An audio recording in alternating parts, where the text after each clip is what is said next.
physiquement ici. Ils étaient un nombre de combien? Bon, je ne sais pas estimer ils étaient un nombre de combien, mais ils étaient très nombreux. Les images, les quelques images qui ont été prises vers la fin, quand ils ont commencé à les maîtriser. Mais sinon, ils sont venus très nombreux. Il y a quelques images qui pourront témoigner de cette attaque. Et ils ont voulu commencer à jeter des cocktails pour d'abord brûler tous les véhicules qui se retrouvent ici à l'extérieur de la parcelle. Et puis, avec intention de forcer le portail pour rentrer jusqu'à l'intérieur de la résidence. Et en résumé, moi je dirais que tout ceci est la conséquence de la violation du périmètre sécuritaire de la résidence du président honoraire de la République démocratique du Congo, Joseph Kabila Kabange, qui, selon moi et pour moi, est et restera le père de la démocratie de ce beau et grand pays, la République démocratique du Congo. J'interpelle le président de la République actuel. J'interpelle l'ex-ministre de la Défense, M. Jean-Pierre Bemba, qui, selon, entre guillemets, les informations reçues, ou était à la base de la destruction du périmètre sécuritaire de la résidence du président honoraire de la République démocratique du Congo, juste et seulement pour chercher la voie de passage de ce camion et aller construire sur son chantier qui se trouve à quelques mètres d'ici. Vous voyez maintenant les résultats de ce que vous avez cherché. Vous êtes content. Partout dans le monde, au Burlanda, émission Nabino bel et bien, vérité pour les tout sur la chaîne Nabino Mogo, au Pesa confiance, tout le Congo TV, la chaîne Mogo, Oya, la Banda, Nabino, couper sa information, va sortir, sur les événements, sur la RNS, sur la Tanios, tu as repéré sa actualité. Sport politique critique to ya wana ko kota to kundola o esengi mutu bosenga ki biso to ya ko pesa bino to ya wana pona ko pesa bino ba sorte nyoso ya événement lelo ni to kolobela na République démocratique du Congo précisément na ville ya Kinshasa to komana to bokana no lisu na ngambu ya résidence ya président honoraire o abenga na kombo ya Joseph Kabila Kabange eloko nini o etu ko passer wana ngai na bino tozo mema bino tozo non mema bino directement na GLM kuna maman Olive Lembe Kabila notre maman oto benga maman wa royaume a expliqué ki lo lenge nini maman o ba kutele na kuna mokolo ya lelo mais le rosenga bino toujours branché pe eza vraiment na makambo oyo ebomba mikuna na makambo oyo ebomba mikuna ngana zana ngakaka communicateur de la République. N'expliquera bien, nous sommes communicateurs ya mototé, nous sommes communicateurs de la République. Nous sommes pas de la République, nous sommes pas nyos, nous sommes pas essentiel nyos. Notre président de la République, Félix Antoine Tshisekedi, nous sommes Moussala Kitoko, Moussala Malam. Mais notre aussi ancien président, Joseph Kabila Kabange. Tant on dit que le président Bissou Azaki président honoraire Joseph Kabila Kabange a longé na pouvoir. Il y a un mboka Félix Antoine Tshisekedi il faut protéger ma bien. L'autre photo mon qui a na GLM n'est pas fongola qui nzela on a public et belé c'est pas bête ma bloko. Problème ité. Tu bis mon nzela fleuve wana côté ambassade ya Suisse izane kangama na fleuve Congo tout mon nzela ne fongama ki tout. Mais si classe sont qui normal, maintenant les cas normal mais tout que les cas normal air nyos tongo midi pour 24h si 24h. Mais elle est là qui bon côté. Teko la muka lelo le 31. On est pas comme man balobaka le 31 7e mois 2024 pardon 2024. Événement ni ko passé ki wana. Na rolinga yemoko maman Olive Lembe Kabila a ko expliquer parce que tout le Congo to kitaki sur le terrain. To zo vraiment source soubassement. Le lengeni makambo lega ki kuna. Mais nous sommes appelés à Ndeko. Il y a parti au pouvoir. asengi bande quoi partout au pouvoir ya mwana mboka cher président Félix Antoine Tshisekedi Tshilombo muka tombolo béton ne ba benga toujours béton na béton donc senga bande ko tout ba travailler kawana na fatu béton on a ça qui président honoraire président ko appelle c'est oh biso a Congomane tout le monde qui passation de pouvoir. Depuis République Ezala, République démocratique du Congo, sa toute première fois, tout le monde a passation de pouvoir et Salama, Malali Bosso. À ça perd la démocratie, il faut quand même tout protéger pour bien aller. Ceux qui m'abaissent, Ezala qui est à gauche, ceux qui m'abaissent, Ezala qui est à droite.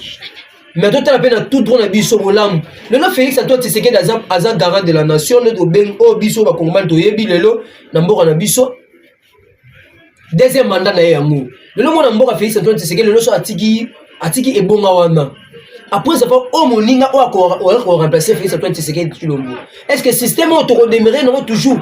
Non. Pour l'information système ça la toujours. Mais on sait que toujours on a toujours branché. Vous appétez, vous partagez vous partagez toyoka déclaration ya maman Olive Lembe Kabila. Le lengeni tentation ni o akuté na gelé miwana. Bate beba déplorer yango. Le comportement o bate beba combien libiso. Bate beba s'appelle na ngote. Il semblerait, je n'ai pas confirmé, il semblerait que balobi ezaba force du progrès. Non, pour confirmer un côté, il semblerait que la force du progrès. Je ne sais pas si la force du progrès peut être solo. Mais pour la intervention, il y a un moment livre nengi autour le bana micro ya tout le bela Congo. Atangi combo ya mokonzi wa mboka Félix Antoine Tshisekedi. Atangi pe combo ya wadaki ancien ministre de défense Jean-Pierre Bemba Lelo, aza ministre de transport. Tout ce mois terre koyoka ye, si matoko zonga. Nana bino to partager dans l'isolo to beta l'isolo na oseka ba commentaire na bino komela biso wana bo partager bo aimer bo commenter bo ça ba commentaire wana bo pesa ba commentaire na bino na lingi sikoyo Nes Zero production amema biso na régie poto landa message ya notre première dame honoraire maman Olive Lembe Kabila à suivre. Ici. Ils étaient un nombre de combien? Bon, je ne sais pas estimer, ils étaient un nombre de combien, mais ils étaient très nombreux. Les images, les quelques images qui ont été prises vers la fin, quand ils ont commencé à les maîtriser. Mais sinon, ils sont venus très nombreux. Il y a quelques images qui pourront témoigner de cette attaque. Hein. Et ils ont voulu commencer à jeter des cocktails pour d'abord brûler tous les véhicules qui se retrouvent ici à l'extérieur de la parcelle. Et puis avec intention de forcer le portail pour rentrer jusqu'à l'intérieur de la résidence. Et en résumé, moi je dirais que tout ceci est la conséquence de la violation du périmètre sécuritaire de la résidence du président honoraire de la République démocratique du Congo, Joseph Kabila Kabange, qui, selon moi et pour moi, est et restera le père de la démocratie de ce beau et grand pays, la République démocratique du Congo.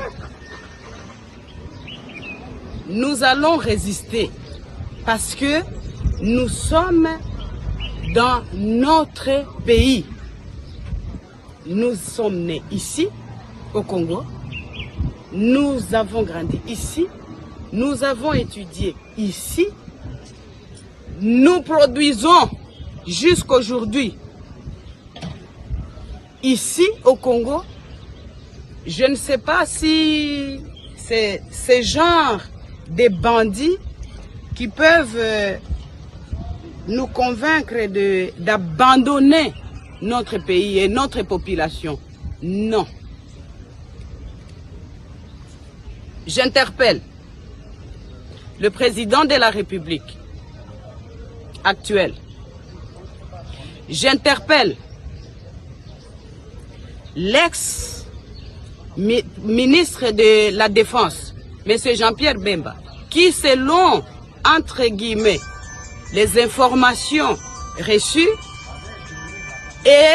ou était à la base de la destruction du périmètre sécuritaire de la résidence du président honoraire de la République démocratique du Congo, juste et seulement pour chercher la voie de passage de ce camion et aller construire sur son chantier qui se trouve à quelques mètres d'ici. Vous voyez maintenant les résultats de ce que vous avez cherché. Vous êtes content. J'en profite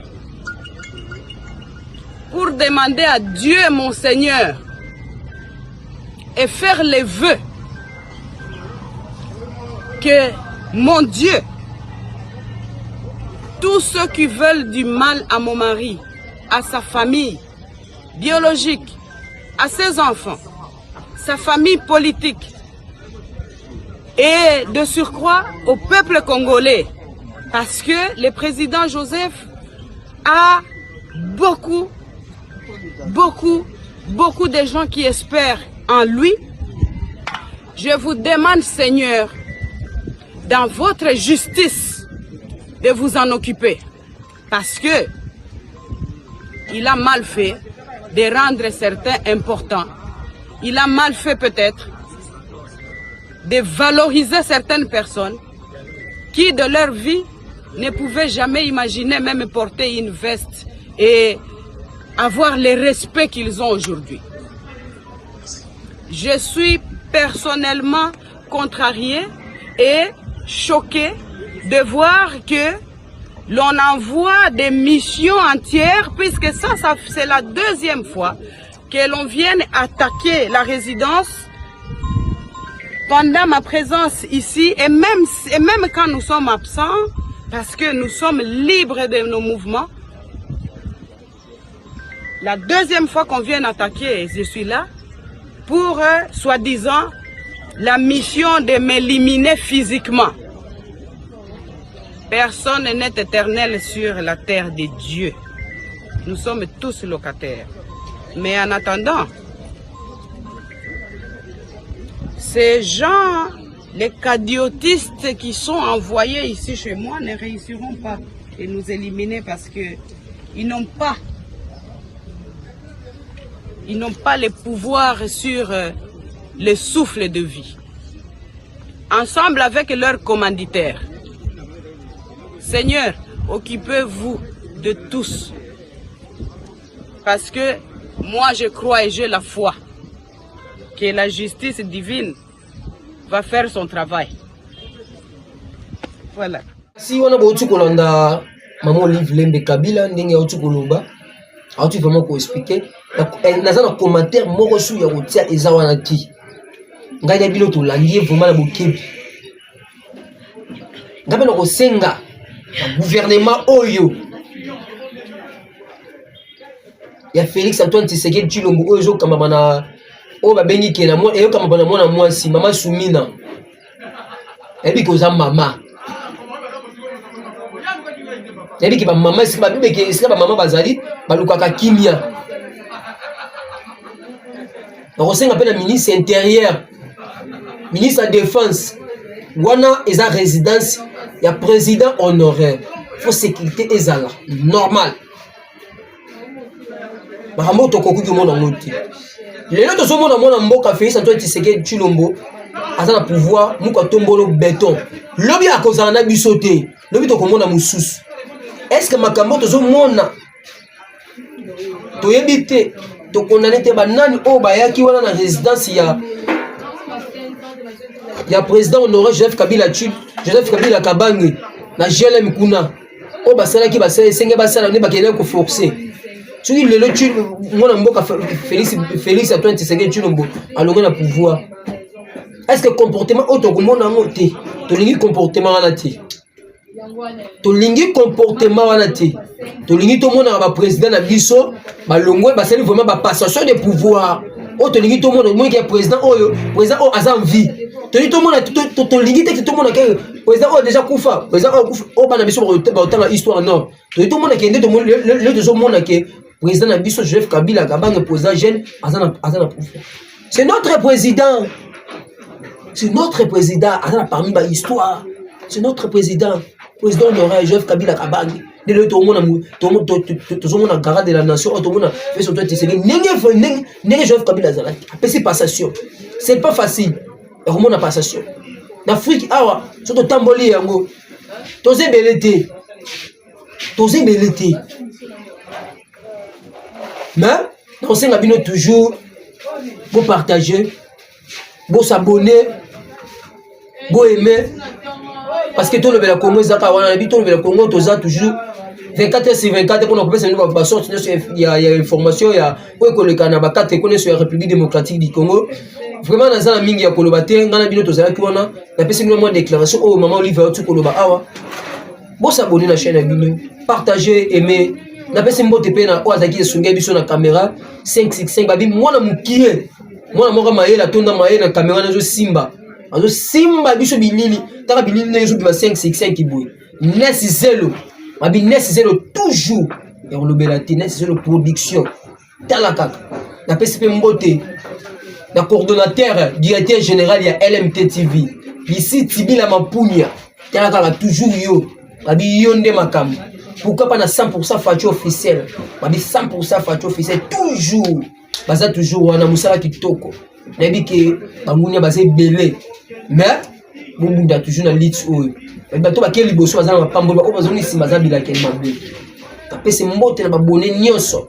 Na France, Belgique, Angleterre, Allemagne, Suisse, Canada, États-Unis, Australie, Afrique Mobimba, Angola, pourquoi pas? Tous les continents sont au bout de la chaîne de la Congo. Les biques, vous êtes belé. Au bout de la chaîne, Oyo. Sur la terre, vous êtes belé. La PCP Mbote, la moto en Arabie, sur la Katia Canada, na Québec. Mouvier Louzaya Dio, Louzaya Dio Maton. Louzaya Dio Cédric. Tara Louzaya Dio Cédric. Na Katia Québec, on a na Canada. Na PCP Mbote, ma coup de chapeau. Na bon, ça n'y pété. Journaliste moko ya bien nzoto mikie aboya munene na kata Canada aussi Messi KKG na pesi mbote bien merci ngala mulunde na pesi mbote pe bandeko bata na France na pesi bino mbote boze belé na tanga no tanga ana olemba boza vous me belé bo soutenir la chaîne na bino oh vraiment ya lobelati na pesi bandeko na maneso mbote tout ça toujours branché. Nabi ke mokolo yeso akoya tozonga le prochain numéro tozonga la bino. Merci, ciao.